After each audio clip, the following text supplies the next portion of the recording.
여러분 반갑습니다. 정무성 목사입니다. 하나님의 은혜가 여러분 가운데 함께하기를 주의 이름으로 간절히 기원합니다. 기도하겠습니다. 주님, 말씀을 배워가는 동안에 영의 만나를 먹게 하여 주시옵소서. 그래서 우리 영이 강건해지도록 도와주시옵소서. 예수님 이름으로 기도하옵나이다. 아멘, 아멘. 오늘 같이 나눌 하나님의 말씀은 출애굽기 16장 28절에서 30절까지 말씀입니다. 여호와께서 모세에게 이르시되 어느 때까지 너희가 내 계명과 내 율법을 지키지 아니하려느냐. 볼지어다 여호와가 너희에게 안식일을 주므로 여섯째 날에는 이틀 양식을 너희에게 주는 것이니 너희는 각기 처소에 있고 일곱째 날에는 아무도 그의 처소에서 나오지 말지니라. 그러므로 백성이 일곱째 날에 안식하니라. 아멘, 아멘. 이 만나와 메추라기 사건, 이것은 성경의 아주 긴 부분을 차지하고 있습니다. 16장 같은 경우 아주 또 길기도 많이 깁니다만은 여기 참 만나에 관한 이야기, 메추라기에 관한 이야기를 길게 쓰고 있습니다. 하나님께서 하신 일이다. 그것을 강조하는 것.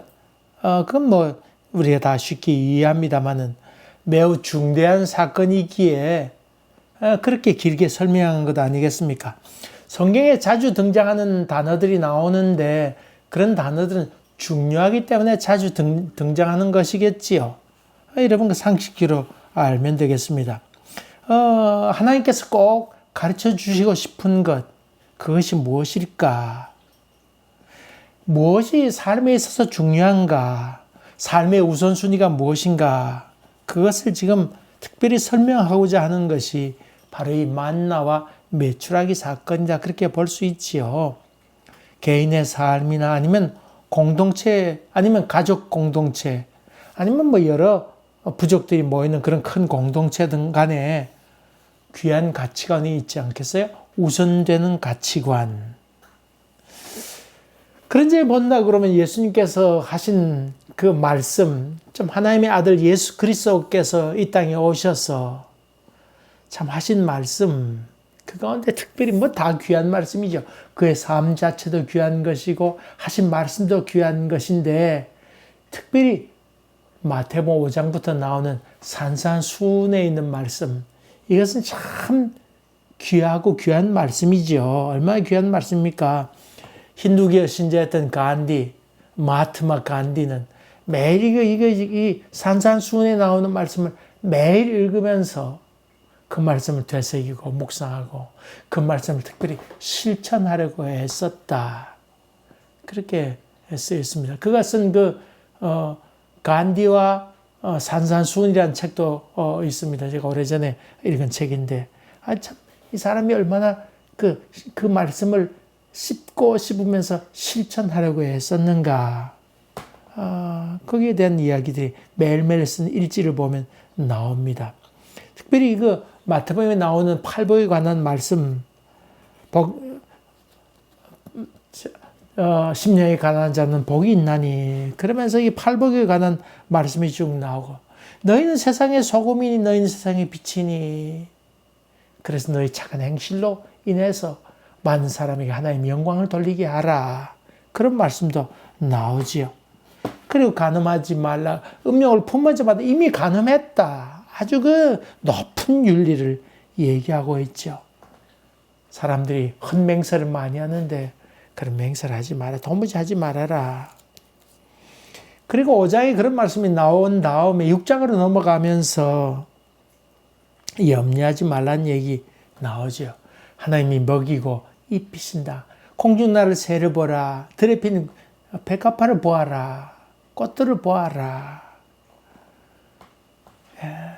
하나님께서 먹이시고 입히신다. 이 먹이시고 입히신다고 하는 구체적인 예가 오늘 만나의 사건이지요. 광야입니다. 그 수백만 되는 사람이 지금 출애굽해가지고 광야에 나와 있는데 어떻게 먹히고 입힐 겁니까? 그 사람이 농사 짓는 것도 아닌데 광야의 삶을 사는데 어떡할 거예요? 어떻게 하나? 생각에 답답한 마음 가득합니다만은 그런 하나님께서 먹이시고 입히신다. 너희가 그것을 보지 않았느냐? 그러므로 너희는 먼저 그의 나라와 그의 의를 구하라. 그리하면 이 모든 것은 너희에게 더하여 주실 것이다. 염려하지 마. 그런 것 때문에 염려하지 말고 정말 하나님께서 원하시는 뜻을 열심히 찾아가도록 해라. 여기에 예수님께서 인간의 근본 문제, 먹는 문제에 대해서 얘기하시면서 염려를 다 붙들어 매라, 없애라. 그렇게 얘기하고 있죠. 그리고 그 구체적인 이 만나의 사건을 구약 성경에 얘기하면서 이 구약 성경에 만나의 사건을 얘기하면서 하나님이 이스라엘 백성에게 하고 싶은 말이 있습니다. 그것은 안식일을 거룩하게 지켜라. 그 말씀을 지금 하고 있는 것이지요. 다시 말하면 사람이 먹지 않고는 살 수 없잖아요. 생존의 문제가 거기 달려 있는데 제일 중요한 먹고 사는 문제가 제일 중요한데 이것을 안식일과 연관시켜서 주님께서 이 날은 특별한 날이어서 내가 다 준비했다. 안식일은 푹 쉬는 날이다. 그날에는 너희가 노동할 필요도 없다. 그거 뭐 잡으려고 이렇게 할 필요도 없다. 만나를 그때는 내리지 않는다. 그래서 토요일 날 그것을 다 하도록 해라. 그 전날, 안식 전날에 그것을 하도록 해라. 그래서 전날에 갑절로 거둘 수 있도록 하시지요. 저들이 구워 먹고 삶아 먹고 튀겨 먹고 그리고는 간수해 두었는데 그날 아침부터 예전에는 다 냄새나고 벌레 먹었는데 이번에는 그런 일이 없게 되었더라. 특별한 은혜가 나렸다. 그것을 얘기하고 있죠. 그 다음에 이 안식일은 나오지 마. 너희 집 밖에 나오지 마라. 이것을 얘기하고 있는데 푹 쉬라고 하는 의미가 그 속에 담겨 있죠. 하나님께서 쉬셨는데 너희도 쉬도록 해라. 그런 의미가 담겨 있으면서 동시에 나와서 이런저런 이야기거리나 이런저런 세속적인 것들을 하지 말고 구별된 삶을 살아라. 그런 의미도 그 속에 담겨 있다고 볼 수 있죠. 여러분, 이 안식일에 관한 얘기를 하면서 이 하나님께서 우리에게 너희가 안식일을 거룩하게 지켜라. 시편 가운데 이스라엘 백성이 주신 공동체에 주신 하나님이 향한 사랑과 그리고 인간이 서로 나누면서 걸어가야 될 그 율법을 두 가지로 나눠 볼 수 있는데 안식일을 기억하라. 이 말 아주 중요하게 말하고 있지요. 말하고 있는데 이 말은 푹 쉬라는 말과 동시에 또 구별된 삶을 살라고 하는 건데 그럼 구별된 삶이 무엇인가? 그렇게 물어볼 때 하나님의 은총을 기억하는 날이다. 그 말이지요. 그 말입니다. 근데 여러분 하나님이 우리에게 명령하실 때 야, 안식일 꼭 지켜라. 그런 말씀하실 때에 아무 대책 없이 안식일 꼭 지켜라. 그러면 복 줄게. 이렇게 말씀하신 건 아닙니다. 그거 아닙니다. 그거 아닙니다. 하나님께서 준비를 해 놓으시고 만나를 준비해 놓으신 다음에 안식일을 지키라고 그렇게 말씀하셨다고 하는 것입니다. 하나님께서 푹 쉴 수 있도록 해 놓으신 후에 그것을 지키도록 했다고 하는 것입니다. 이게 은혜지요. 은혜입니다. 은혜입니다. 그래서 안식일을 기억하는 것은 은혜를 기억하는 것이지요. 이 법 안 지키면 혼날 줄 알아라. 그런 두려움이 아닙니다. 그런 공포가 아닙니다. 하나님께서 책임져 주시니까 안심해라. 야, 내가 책임질게. 너희들 안심하고 있어. 그런 의미지요. 흔히 다니엘서 보게 되면 그리 아니하실지라도 그런 말씀이 나오잖아요. 그건 자기의 신앙 고백입니다. 그리 아니하실지라도 다니엘과 사드락과 메섹과 아벳느고가 아마 바빌론 포로 갔을 거로 생각하는데 거기 가서 아주 지혜로운 사람을 불러서 저들이 거기서 좋은 음식을 대접받게 되잖아요. 그런 가운데 그 임금이 아까 사실은 그 신하가 얘기했죠. 임금이 섬기는 신을 다 섬기도록 해라. 그렇게 했는데 그 앞에 다 절을 하라고 그랬는데 다니엘과 그의 세 친구들이 절하지 않잖아요. 이걸 딱 미끼로 잡아서 그 신하들이 네 명을 풀무 가운데 집어넣으려고 하잖아요. 이것을 보고받았던 이 왕이 너무나 마음 아파합니다. 참 지혜로운 사람인데 어찌 저렇게 할 수가 있을까? 이미 법은 공포해 놓았으니까 다시 집어넣을 수는 없잖아요. 그래서 찾아갑니다. 그렇게 해서 너희가 하나님 섬길 수 없느냐? 우리 신 앞에 절할 수 없느냐? 그랬더니 내가 대답할 필요가 없나이다. 우리가 섬기는 신이 있다면 풀무 가운데 있다 할지라도 우리를 내보낼 것입니다. 그러면서 그리 아니하실지라 설사 그렇게 하지 않는지라도 우리는 절하지 않습니다. 결코 왕의 신에게 절하지 않겠습니다. 이거 참 얼마나 귀한 생각이에요. 하나님 그렇게 하지 않더라도 난 이렇게 하겠다는 자기 신앙 고백이 참 중요한데, 근데 오늘 봉독한 그 출애굽기에 있는 말씀, 안식일을 기억하라 하는 말씀은 하나님께서 이미 준비해 놓으신 것에 대한 감사의 얘기가 오늘 안식일이라고 하는 것입니다. 그리 아니할지라도가 아닙니다. 이것은 하나님께서 준비해 놓으시고 안식일을 잘 지켜라. 그렇게 말씀하셨다고 하는 것입니다. 안식일을 지키라고 하는 말씀 이전에 하나님께서 공급해 주셨다고 하는 것. 이것 꼭 기억하세요. 두 번째로는 안식일을 푹 쉬라고 안식하라고 하셨는데 먹을 것 걱정 없도록 집에서 나오지 말도록 그렇게 이제 푹 쉬도록 그렇게 말씀하셨죠. 제가 이스라엘에 오래전에 다녀왔습니다. 근데 갔더니 참 놀란 것이 있습니다. 그것은 길거리에 군인들이 너무 많았다고 하는 것입니다. 군복을 입었는데 거기다가요 총을 다 들고 있었다고 하는 것입니다.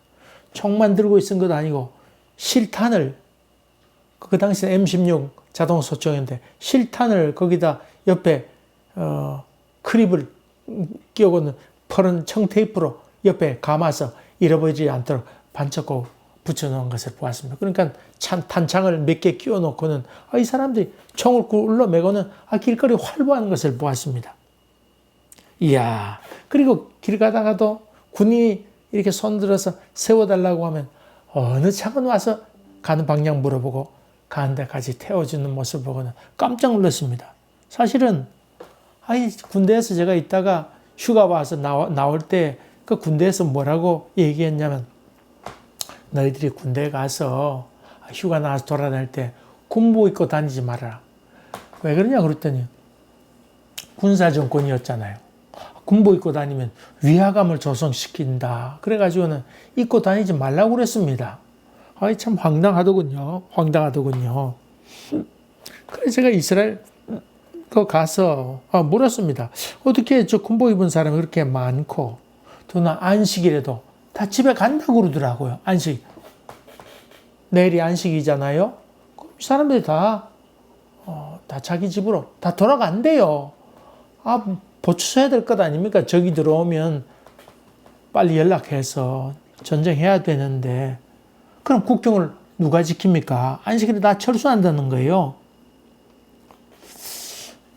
그래서 왜 그러냐? 어떻게 그럴 수가 있느냐? 그렇게 물었더니 이렇게 얘기합니다. 그 동쪽에 있는 나라들이 있었는데 거기서 동쪽에서 예루살렘에서 쳐다본 다음에 동쪽으로 이렇게 망원경으로 쳐다보면 그 참 넓은 광야가 펼쳐집니다. 큰 광야가 펼쳐져 있는데 저 멀리서 적군이 탱크로 출발해서 뽀얀 먼지를 일으키고 막 한참 몇 시간을 달려와도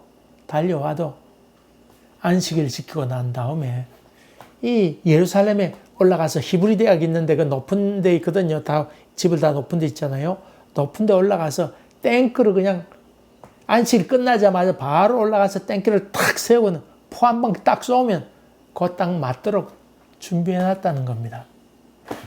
다시 말하면 하나님께서 아까 그 만나는 먹을 것 생존의 문제를 해결했다고 하면 이번엔 지리적으로 와서 이 팔레스타인 지방, 이 가나안 땅을 하나님께서 허락하시면서 안식일을 지킬 수 있도록 지리적으로 그런 배경을 만들어 놓았다고 하는 것입니다. 깜짝 놀랐습니다. 저들이 달려온다. 더군다나 뭐 그 당시는 탱크로 쳐들어올 때 아니었습니까? 근데 옛날 같으면 뭐 마차 타고 달려온다 할지라도 하루 종일 달려와도 그까지 오는 데는 하루 종일 있어도 끄떡 없는 그런 장소를 하나님께서 준비해 놓으시고 거기 가나안 땅에 들어가라 그렇게 말씀하셨다고 하는 것입니다. 이야, 여러분 놀랍지 않습니까? 푹 쉬라고 하는 얘기는 진짜 그 말 그대로 저기 오든 말든 넌 그냥 푹 쉬어라 그런 말이기도 하죠. 물론 세월이 흘러서 뭐 그때 얘기가 매파와 비둘기파가 있는데 안식일에는 보초 서야 되지 않겠나. 이젠 모든 것이 발달되었으니까 빠른 시간 내에 적이 침독해 들어올 것 아닙니까? 어떻게 할 건가 문제가 발생했습니다. 매파는 안식일에도 군인들 총 들고 지키도록 해야 된다. 그런 파들이 매파였고, 비둘기파들은 그래도 하나님 말씀대로 지켜야 되지 않느냐. 그런 논란이 한참 오래 있었습니다. 근데요, 이 매파보다 비둘기파가 우세했습니다. 다시 말하면 보쳐 서지 말고 그냥 다 들어오도록 하자. 단 공군 비행사들, 출격을 앞두고 있는 사람들, 경계를 둬야 될 이 비행사들만큼은 비상대기하도록 하자. 그렇게 결정지어서 해안에 있는 해안이나 그 국경선에 배치되어 있는 군인들은 안식일 전날에 다 철수합니다만은 그 폭격기 조종하는 조종사들만큼만 비상대기하도록 그렇게 조치를 취했습니다. 하나님께서 먼저 그의 나라와 그의 의를 구하라 그렇게 말씀하실 때에 또 푹 쉬도록 하라 그렇게 말씀하실 때 이미 준비해 놓으시고 우리 그 약속을 지키라고 했다고 하는 것입니다. 다시 말하면 하나님께서 우리에게 또 변명의 여지가 없도록 했다 그런 말씀도 되죠. 하나님 이거 먹고 살아야 될 것 아닙니까? 아이고 내 몸을 지켜야 될 것 아닙니까? 그런 말 하지 아니하고 열심으로 나만 섬기라. 전심으로 나를 섬기라고 하는 말씀을 이루려 함이었다. 그런 말씀이기도 하지요. 그 다음에 마지막에 이 만나를 한 호밀에 채워서 후손을 위하여 간수하도록 해라. 이 도자기에다가 넣어가지고 그것을 보관하는데, 근데 증거판 앞에 두어서 보존하도록 해라. 나중에 계명, 10계명이 나오게 되죠. 돌판 나오게 되잖아요. 그 앞에 두어라. 나중에 그 모세의 쌍난 지팡이와 함께 법궤 안에 그것을 보관하게 되지요. 근데 여러분, 표현 가운데 그 증거판 앞에 두어. 율법이잖아요? 어떤 상징의 의미가 있습니다. 율법이 있는데, 율법보다 먼저 뭐가 있다? 만나가 있다. 은혜가 있다. 그런 말이지요. 여러분, 이거 참 중요한 의미가 있죠. 10계명 율법인데 율법의 대명사라 볼 수 있는데 율법에 앞서서 뭐가 왔다? 은혜가 왔다. 그거지요. 은혜가 앞선다. 그 말이죠.